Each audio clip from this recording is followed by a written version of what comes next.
in New York City. This is Charlie Rose. Good evening. I'm Andrew Ross Sorkin of the New York Times and CNBC. It is my privilege to be filling in for Charlie Rose tonight, who is on assignment. The media's coverage of the presidential campaign has been a topic of heightened interest throughout the primary and general election season. Donald Trump's handling of the press was no doubt a decisive factor in his path to securing the Republican nomination. This week, Hillary Clinton's health is now the latest source of rampant speculation after delay in revealing that she had pneumonia. Brian Stelter is the host of CNN's Reliable Sources, which examines the week's top media stories each Sunday. From Los Angeles, Ben Shapiro. He is a columnist, author, and editor-in-chief of The Daily Wire. He was formerly a top editor at Breitbart News, and I am pleased to have both of them with me. Brian, let me start with you, and let me start with the issue of Hillary Clinton's health. There was a lot of speculation about Hillary Clinton's health in the news media prior to the revelation of these images, prior to her disclosure about pneumonia. You called some of the speculation back then reckless. You called Sean Hannity specifically reckless. Now that this news is out there, was it still reckless? Some of these figures feel vindicated today, and I don't think they should. Baskets are a popular phrase. Let's use baskets for this. There's a basket of legitimate questioning about Hillary Clinton's health. And some conservative commentators and media figures fit into that basket. They're right to wonder about her health in some cases. But then there's this other basket, a truly deplorable basket. Sean Hannity fits into it. So does Rush Limbaugh, Alex Jones, and others. These are people who bring up rumors and innuendo about Clinton's health and have been doing it for years. I'm not saying Hannity or Limbaugh fit into this necessarily, but some of these figures want her to be sick. They want her to be dying. They want her to be on her deathbed. It's wishful thinking. And that's some of this BS that's on the web, that's on Facebook. And I think the problem in media today is this stuff then populates our Facebook feeds and our Twitter feeds, and it becomes this innuendo that we don't just see on the front page of the National Enquirer, which is an offender here, but also then seeps into the public discourse. And that's why I think the Hannitys of the world were irresponsible. Let me ask you a different question. Do you think the quote-unquote mainstream media should have been asking questions about her health before? I think the mainstream media was asking those questions. It wasn't necessarily all broadcast, right? But I do think many reporters had been questioning her health, especially with her coughing fits and things like that. It is interesting though, to think about Friday to Sunday of last week when she was diagnosed with pneumonia. The reporters did not know until Sunday. Partly that's because the campaign kept it a secret, and partly it's because it's very hard to get inside the inner circle of the campaign. And maybe on Saturday and Sunday morning, reporters should have been trying harder to get that information. But it is disturbing the campaign withheld it, and it's disturbing the campaign was kept the press in the dark for 90 minutes when she left the 9/11 memorial. Ben, you're listening to Brian here, and I'm curious. I'm curious where you land on this issue.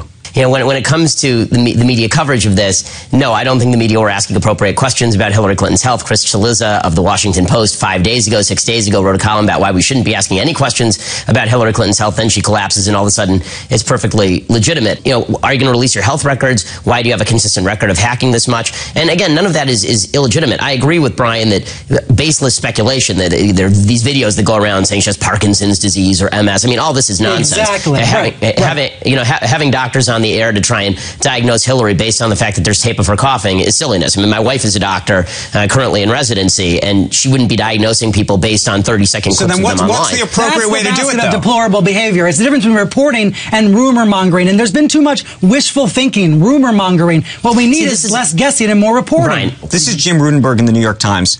He writes a column called "Trump is Testing the Norms of Objectivity in Journalism." He says, balance has been on vacation since Mr. Trump stepped onto his golden Trump Tower escalator last year to announce his candidacy. Democrats say that Trump has gotten $2 billion in free advertising, free media. Free coverage, yeah. Republicans say that Mr. Trump has gone unchallenged. And I'm going to go to Ben first. Do you think there is true and utter bias in the media? Yeah, I mean, I think there's bias in two directions. Do you think it's a conscious bias? Yeah, well, it's certainly, yes, obviously there is some conscious bias in the media. And then there's kind of the generalized unconscious bias. Most of the people who are in the mainstream media are people who are Democrats and will vote for Hillary Clinton come November, and they don't reveal that before they go on air. And so, yes, unconscious bias has an impact on how people perceive these particular issues. CNN, MSNBC have run chyrons fact-checking Trump. There's never been a chyron on CNN or MSNBC fact-checking Hillary Clinton. So that's bias in one direction. In the other direction, I'll say that there's sort of been, and this is true for the Trump campaign, there's been this kind of unconscious lowering of the standard of decent behavior for Trump, in the sense that if Donald Trump shows up in Mexico and doesn't really do anything supremely noteworthy, this is considered a major victory for his campaign. If he goes into the debate with Hillary Clinton and doesn't act like an insane loon bag, then that will be a big win for him. So there's sort of a lowering of the standard, because the new standard for normal campaigning has been left behind. I mean, if they held Donald Trump to Mitt Romney's standards, then there's no way that he would have gotten nearly this far. Brian, you think the media is truly down the middle, if you will? I think there's a complicated definition of fairness in this election. Not all lies, not all misstatements are created equal. And so sometimes you look at the chyron, the banner on the bottom of the screen, it may not be fact-checking a Hillary Clinton lie, because that lie may be more complicated, may be more nuanced, may take a whole lot more explanation versus some of what Trump has said. I think in this election, fairness does not mean 50-50 coverage of each candidate and 50-50 treatment. These candidates are not equal. They are not even in that way. And I think Ben is right. There's been a lower standard of treatment for Donald Trump. If you believe that Donald Trump has gone unchallenged, why do you think that's the case? No, I think he has been challenged many times, but the treatment is different for a couple of different reasons. Number one, he has been up until recently very accessible to television networks in particular. He's at the same time simultaneously running a TV-driven campaign, media-driven campaign, and an anti-media campaign. This is the definition of having it both ways. He attacks the press on a daily basis, and there are reasons to think he's a true threat. There are reasons to think he's a true threat to press freedom, even though he has recently relaxed his so-called blacklist of some news outlets. So that is all true. At the same time, he's been very accessible, answers lots of questions, and can be held. And to the extent that people think that he has gone unchallenged, it is because of his accessibility he's gone unchallenged? I think it's because of this saturation, this saturated news environment we live in. You may read 100 stories where it feels like Trump is being let off the hook, where it seems like the press is going easy on Trump. There's 100 other stories elsewhere on your Facebook feed where he's being severely scrutinized, rigorously covered. We live in a choose-your-own-adventure, choose-your-own-news environment, which makes it increasingly difficult for the audience at home to get through the reality of the situation. Ben, I'm assuming that the assertion that there is balance in the coverage of Trump, or that he has gone unchallenged, you will disagree with. Yeah, no, I mean, I wildly disagree with that. I mean, he's gone challenged on virtually everything. The problem with Trump is that he gives 10 different positions, different positions for the same issue, and so it makes it difficult for anybody to finally get down to, okay, what does he actually believe about something, because he'll just shift on a dime, and we've seen him do this in debate, so that's a challenge for the media for sure. But the idea that Hillary Clinton gets off scot-free because her scandals are just too complicated, I mean, the fact is that Hillary Clinton's scandals are not very complicated at all. She created a private server. I'm talking about the banners on the bottom of the screen. Certainly, I know. I mean, she'll say things like, but she'll say things like, I never had classified material on my server, and the FBI said, no, you did have classified material on your server, and in the chyron underneath will say, Clinton, : no classified material on my server, and then there's no parenthesis that says, not true, but they'll do that with Trump all the time. And so this sort of quasi, even-handed treatment, it doesn't really exist. I mean, Trump is always perceived to be fibbing, and sometimes that's true. A lot of the time he is fibbing. With Hillary, she's always perceived to be telling the truth, and then later, if it turns out she's lying, then the media sort of retroactively rush to cover it. This is what happened with the health situation. It's what happened with the email server situation. For months, all we heard about the email server was that it wasn't a big deal until the FBI revealed that it actually was kind of a big deal. I don't know what shows you were watching, but what I hear sometimes is a victimization narrative from conservatives. I would just point out there are many liberals who are equally frustrated by news coverage this year. I'm interested, Andrew, in how much anxiety and fear there is, outright fear among liberals about the prospect of a Donald Trump candidacy, and how that's being, they're taking that out on the media in many cases. Let me ask you this. Both of you have talked about this issue of fact-checking.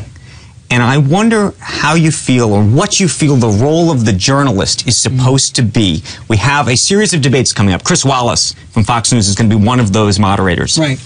He recently said truth squatting was not his responsibility, that he didn't see the idea of fact-checking on the fly being something that he should be doing. It's a show, don't tell approach.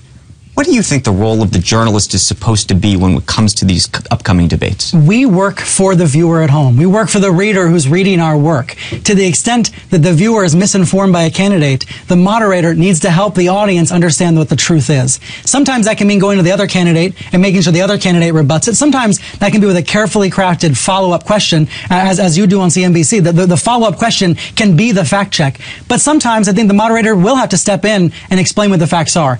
The reality is, again, not all lies are created equally. Sometimes it is very hard to fact check what a grayscale story is, but some stories are black and white. And that's why Donald Trump is a unique challenge. You could argue he's the biggest journalistic challenge of this decade. It's not that Clinton should be let off scot-free. She shouldn't be. She does make misstatements. But Trump is uniquely challenging. Then you add Clinton to the stage, and this is the hardest task these debate moderators have faced in modern times. Ben, the role of a journalist, the responsibility as these debates approach us?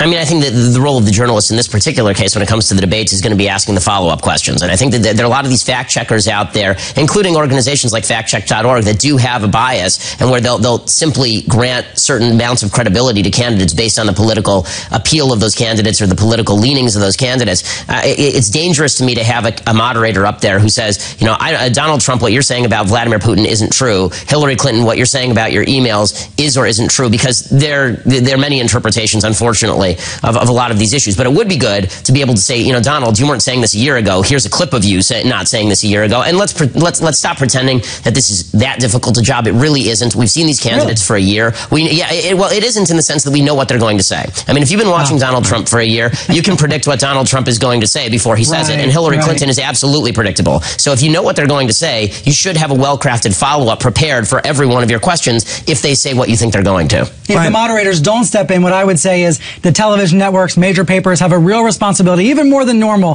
to provide fact-checking to the audience right after these debates. And then, of course, it's on the viewers at home. It's on the readers at home to actually check, to actually follow up, to actually look into the information ourselves. I know that we are so divided. We are so on our own sides right now as tribes. But the information's out there if we want it. There's more information available on these candidates than ever before, but we have to work harder to access it. Let me ask you a question about the mainstream media, and I'm looking at you because you work at CNN. There's mainstream media. There's an argument that has been made that the mainstream media has not been aggressively covering Hillary Clinton, and that much of the most aggressive coverage has actually emanated from some of what might be described as a conservative or right-wing media. I'm thinking of organizations like Judicial Watch, which FOIA'd Freedom of Information requests for some of her emails, for example.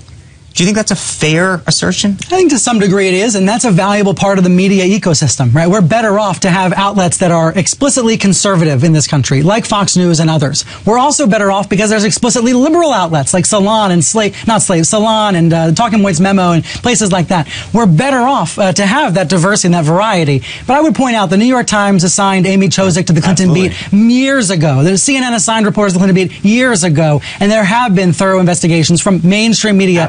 There's just this distinction between outlets that come with a point of view, like Fox News, and outlets that try not to come with a point of view.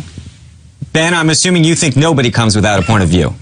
Well, I mean, I think obviously trying to separate, using Brian's language, Fox News into the opinionated basket and CNN into the non-opinionated basket. I think anybody who objectively views both networks understands that there's an editorial bent to both of those networks. When it comes to, you know, the idea that let 1,000 flowers bloom when it comes to the media, obviously I agree, but I would point out a distinction. I mean, Brian, you sort of shifted away from the fact that Judicial Watch was named there. Judicial Watch has done most of the heavy lifting on a lot of the Clinton documentation here. Judicial Watch is not a media outlet. Judicial Watch is a 501c3 organization that FOIAs a lot of these documents from the federal government. And why the Washington Post wasn't doing that, or the New York Times, or you at CNN weren't doing that, is a question that really ought to be looked at. Well, where I disagree with you is that Judicial Watch now is a media outlet, that all of these groups are media outlets in the way the Media Matter as a nonprofit is. I would also say Donald Trump's campaign and Hillary Clinton campaigns are media outlets, as Ben Smith from BuzzFeed and others have pointed out. Well, all of these outlets now are media outlets, but we should take that seriously, because that's been a change. But that's been a change in our media ecosystem, that all of these outlets now, all these nonprofits, all these companies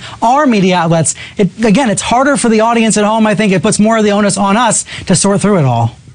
Okay, but the fact is that Judicial Watch, the way the Judicial Watch works, and I know this because I know the folks at Judicial Watch, is if they actually receive documents from a FOIA request, it's not like they have the power of putting it in front of millions of people like CNN does. I mean, they're a 501c3. They pitch their information to media outlets who either then pick it up or don't pick it up. So putting everybody in the media basket basically says there's no such thing as the media. An individual with a cell phone is the media. Ben, I think you're a media company, and I'm glad you are, because I can subscribe to you now. Well, I appreciate it, and I hope everybody subscribes to DailyWire.com as long as we're pitching things. But, the fact is, I do run a media company, but it's a media company that actually has readers and spends money to market our material, and we actually try and get that out there. Judicial Watch is getting documents from the federal government. Why is it right now we know that the media are trying to unseal Donald Trump's divorce records in the Ivana Trump case? Why weren't they FOIAing Hillary Clinton's State Department records? The Associated Press was for years. They went to court to get them. That's and true. Recently did. The AP was. And the Obama administration was trying to crack down on the AP for various other reasons. So, earlier in this particular segment, you were talking about the fact that you thought that Trump was a threat to press freedom. I don't wholly disagree with that, but the idea that Hillary isn't, when obviously she's been less than forthcoming with the press, and Barack Obama has been maybe the worst guy for the press in the modern presidency, is I think, again, just evidence of maybe bias on your part. It is not bias on my part. I would agree with you. Clinton is also in some ways a threat. Trump has taken more explicit steps to curtail the press. There are behaviors of his campaign that are more troubling, but Clinton is no friend to the media either, and it would seem that either of these candidates would continue President Obama's troublesome relationship with the media. Gentlemen, on that note, we are going to have to end the conversation there. I appreciate it. It is a debate that is not going to end anytime soon. Thank you. Thanks.